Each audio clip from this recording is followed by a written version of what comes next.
I tie it on a 510 HD Daiichi. It's just a heavy, stout egg hook. It's got a flat, it's not a downturned eye. It's kind of almost like a bead hook, kind of. But these are really strong. You can use 1120s up there too if you have 1120s, which is your traditional scud hook. I just like the flat surface better, but I have had guys. These hooks are stronger than an 1120 though, so that's why I pick them. What size? That is a size 8 right there. You could go a size 6, but I feel with going a hair bit bigger, you get a little bit more foul hooky, you know, up there. I try to keep it small enough that you can get into a salmon's hard mouth easy, but not so much to the point where like you can hook like dorsal fins and everything else up there, because that will happen up there. I'm already going to, you know, I'll go over that when we get into the presentation part, but you are going to foul hook fish. That's just how it works up there. If you have anything you want to show them, you just hold it right up in front of here. That's where the camera Oh, is right, faced. Yep, right yep, up in front of yep, them. yep. Should I go back over the hook? Nope. No, You're we good. already I did got get the it. hook I did size. get it. I did get it. Okay. So first we're going to cover, it's just an Estaz fly, guys. It's very simple. This is made by Flybox. It is a gel core Estaz. The cool thing with this is that it's UV. And I don't know if we can capture that, but it lights up Just shows everything. Just pretty cool when UV hits it, which is sunlight. So this is going to make it a little bit brighter. Up there we try to stick to bright colors. Traditionally salmon, you know, have always had the, they don't eat. Well, they really don't eat. It's more survival of the fittest up there. They're trying to kill whatever goes past them.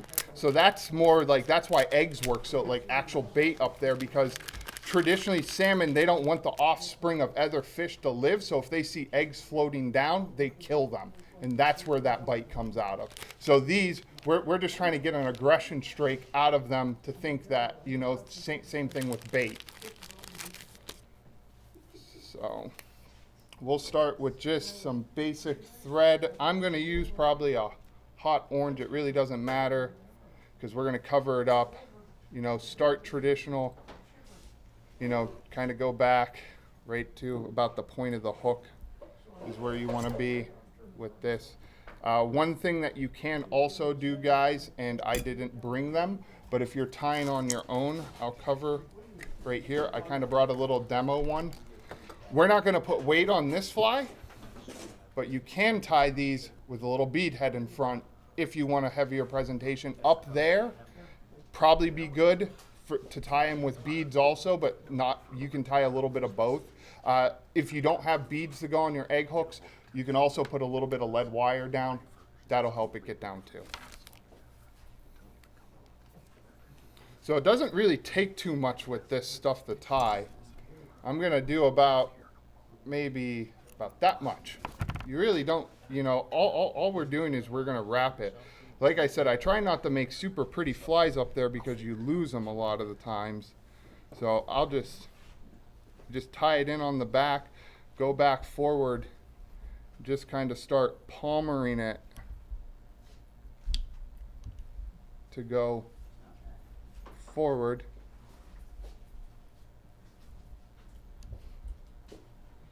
Right there. See, I even cut off a little bit too much. It's always the first guess. What I like to do is I hold it right there on the outside. I get it palmed back once I reach the front. And it's kind of hard to see right here, but I hold it with this finger kind of, and then I come back with the thread and kind of tie. Don't break off your thread either, guys. Don't break off your thread. So give me a second. I got to redo back on this. Really looking like a rookie. No. 40 or 210? This is 6/0. I probably should have thrown in the 3/0, guys, but I was like, oh, this will be fine. It's a waxed thread. It'll grip this stuff better. And right there, I made the mistake. Actually, I'm going to change out threads real fast. If you guys can bear with me, I'm going to go to a 3/0 thread. Or if you're using a UTC thread, it would be a a 210 denier. So 210, 3/0, it's about the same. That would work too back there, Kevlar. You could easily use Kevlar with that. So I'm gonna try to see if I can get just enough to kind of fix where I was, tie this back in kind of, and then boom, there.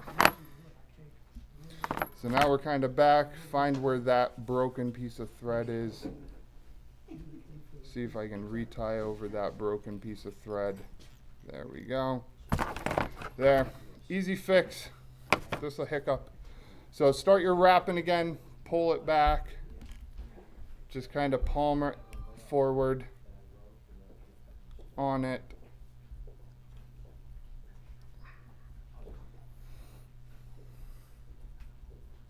Now we're back, pinky or index finger holds it, get around it and just winch that in.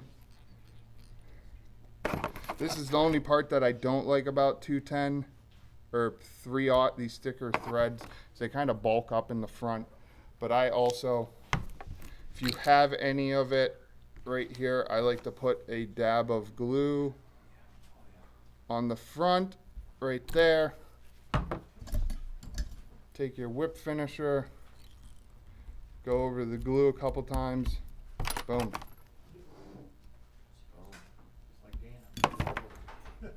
Right there. Just an easy Estaz fly, you know. Oh, just a very simple, easy fly. You know, we use these here for steelhead too. This is just one on steroids, basically. That's the only difference is, you know, where I'd tie this on a size 12 or 14 here for Pennsylvania or Ohio or even some in New York, you know, we're tying it on an 8, maybe even a 6 if you feel the need to go bigger. But like I said, I've never had a problem with the size 8.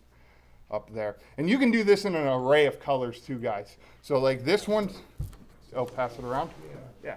Here, if you want to pass this one around too, this is the one so they can see what it looks like with a bead hook or a bead in front of it for a little bit more weight. So this is Sunburst, fluorescent Sunburst that I use right here. This company, they have an array of different, I mean, they have the rainbow in colors. Try to get brighter colors with it. They do pinks, the oranges. I will also say today, I brought some white. Surprisingly, white works really well up there. I know it's kind of contradictive what I just said with hot colors, but white works up there. That's what I caught my first salmon on ever was a white one up there. So, you know. How does purple work for salmon? Purple also works. That's where we're gonna go over once I get to my second fly. Something about that dark, I don't know if it turns into a profile, a black profile to them, but I've seen purple work a bunch up there. So this will be kind of the second fly that we're gonna go over. It's just very simple. They're just an egg-sucking leech right there. So if anyone has ever tied a woolly bugger, this is almost, it's the same thing. Instead of, you know, a head, we're gonna put on, I brought the same company, but I brought some of their, it's basically a chenille, but it's just cooler in my opinion. It gives better presentation to wrap on that front. So with this, I use a 2441 salmon hook from Daiichi. You can also, this one is a pre-done fly. They tie this on a 2220. I think that's the hook. It's a Daiichi also. It's a 4X long shank and it is a 2X strong hook. This 2441 hook by Daiichi I think is stronger than that hook. So, you know, salmon up there, they're gonna test every part of your gear up there. You know, that's just how, you know, they are. And you know, I always tell guys with this is like, you don't own the first 45 seconds of the fight. They're king. You're just there for the ride on that. And that's probably when your hooks are gonna bend. So just make sure you get strong enough hooks. Is, you know, just like when we all first caught our first steelhead, we tried to horse it in. You know, don't do that with a king because you're gonna lose every time. So we're gonna start, I got right there, 210 in pink. So switch to a heavier thread for streamers.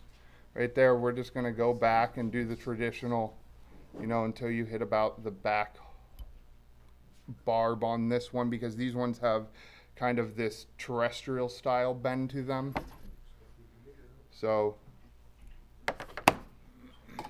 we're gonna take some purple marabou right here. We're gonna start a tail on our bugger. Doesn't take much with this stuff.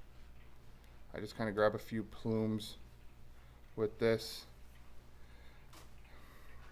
I had an older gentleman once that I owe a lot of thanks to with helping me learn how to tie flies when I first started. Instead of just tying this in, I've always done this. I've taken this and kind of right where I don't like this, he told me to just rip, kinda, and it makes it a little bit poofier. So I take off the end a lot of times, and it's just gives a better presentation, I think, in the water when you get that even.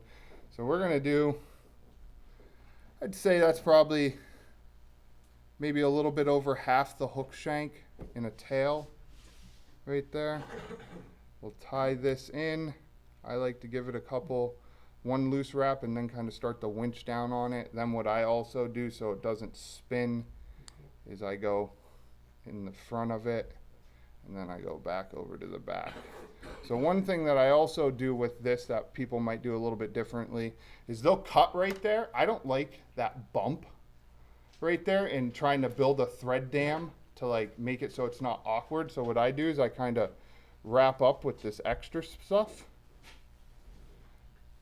so I don't really have that, and then what I'll do is I'll tie that off. Then I'll come in here and try to clip this a little bit right there, because we're going to put the egg sucking leech part right there, so it doesn't matter, that's going to fill that gap. And then what I do is I just kind of go back over this, and it looks really ugly, but remember, an ugly duckling can become a swan. So, you know, it might look ugly right off the bat, but it's going to come out pretty. So I just kind of go back and forth over this right there. And that just builds a body kind of so that we don't, like I said, have that weird spot where you clip it back there and then you're trying to put the chenille and everything and it's like off kind of. I just do that. Even on my regular woolly buggers, I do that. So then we're going to take some ultra chenille. This is just, I'm pretty sure, this is just standard, nothing crazy.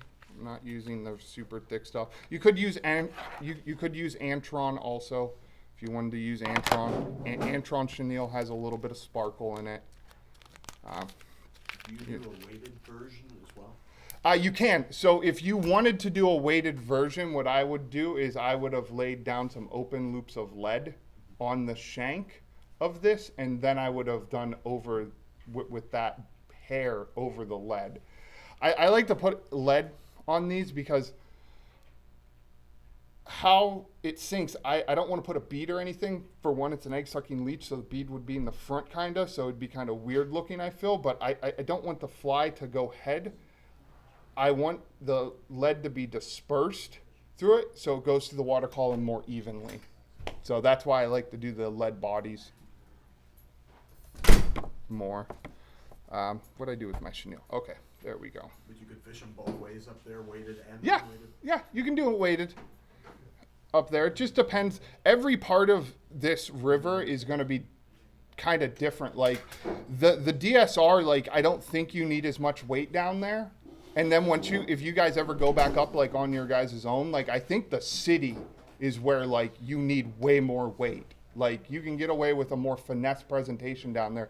The water's not as rough as being up in the city or even in the midsection up by Pineville or anything. You know, I just think there's some crazy water up there that you'd be surprised what fish would sit in. So I'm just going to tie this in on the front side of this right there. Clip off that little tag right there. And then I'm going to take a schlappen feather. This is going to be the hackle to our bugger. I'm going to try to pick one. This one looks pretty good. Right here, what I do is I grab the very tip. I kind of pull it down and start to see how the hackles form with it.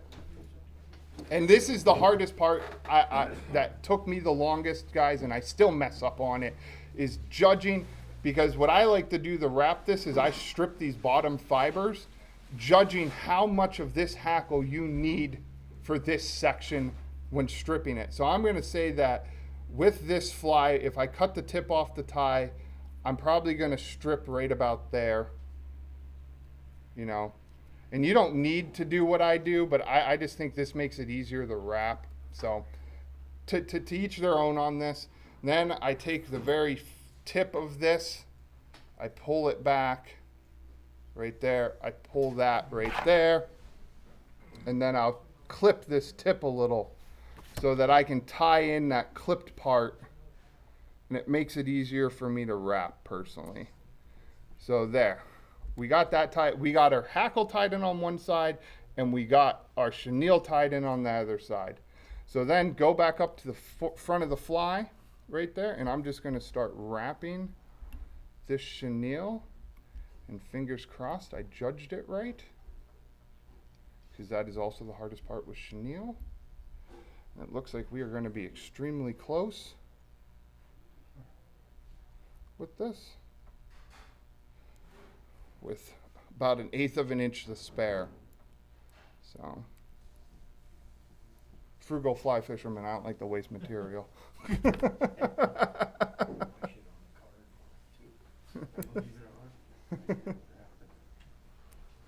So right there, we have that wrapped up. So then we're going to take our hackle right here.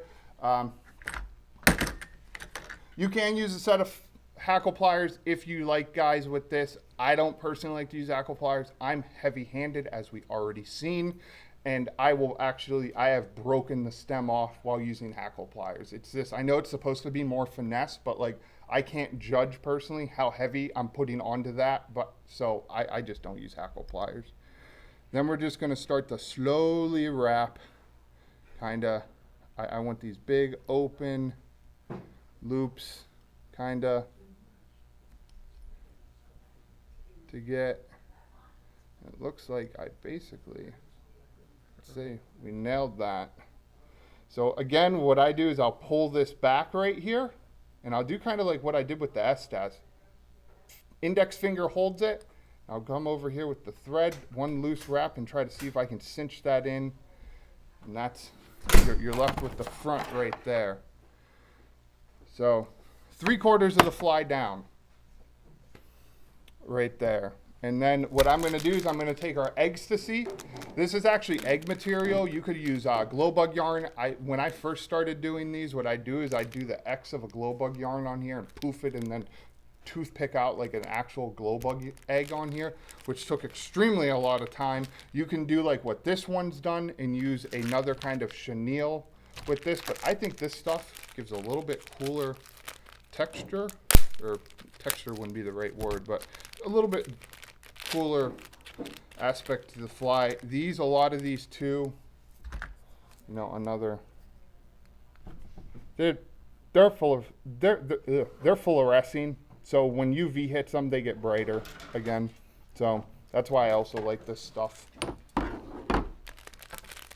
What it is it's basically like if you were to think of, you know, a glow bug yarn, but on a piece of chenille string. That's exactly what this is.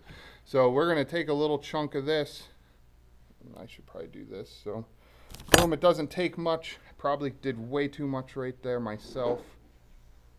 We're just going to tie that in, see if we can find that.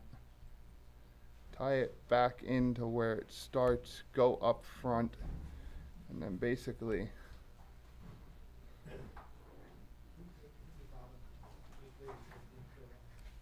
tie it off. Same principle, index finger right there. And I kind of went a little bit too close to my eye, guys, so bear with me on that. You can still fit line through there. And then because this one, I don't like how the material is with tying it, what I'll do is I'll put a little bit of glue just down on my thread right there. And then I take it and I whip finish over one time like that. And right there is an egg sucking leech. Very simple. You can, I totally forgot a step with this, so you know we'll do that when we're tying. But you can put some crystal flashers and flash a blue in that tail. So I was nervous. In front of this crew? Yeah, I was nervous. We got some good tires out there, so I'm kind of. So that's basically, you can do these in an array of colors too, guys. I find that black and purple, or the black, purple and pink work really good up there. You can also do black and orange up there and get as crazy with the colors as you personally want to do up there. Here, I'll just kind of, right there's a bunch of them. Right there. So switch up your head colors too. You know, there's a bunch of other ones that you can tie. Like, I mean, I've had fish hit that before. That's an olive and pink one. That was one of my earlier ones right there. You can see it was a dubbed on head. So, but you can get crazy. Instead of chenille, you can use Palmer fiber base and then go over it with hackle, so you have crystal flash going through the whole entire fly to make it flashier. Like, that's the cool thing with these, is they're very easy to tie. You're not going to cry if you lose a couple of them with them, and you know it's basically like an open book. You know, let your head think of whatever you want to do. Put a red head on it, put a pink head on it, put an orange head on it, put a purple head, you know, just kind of go with it. Same with the Estaz flies up there. That's all I got for you on flies, really.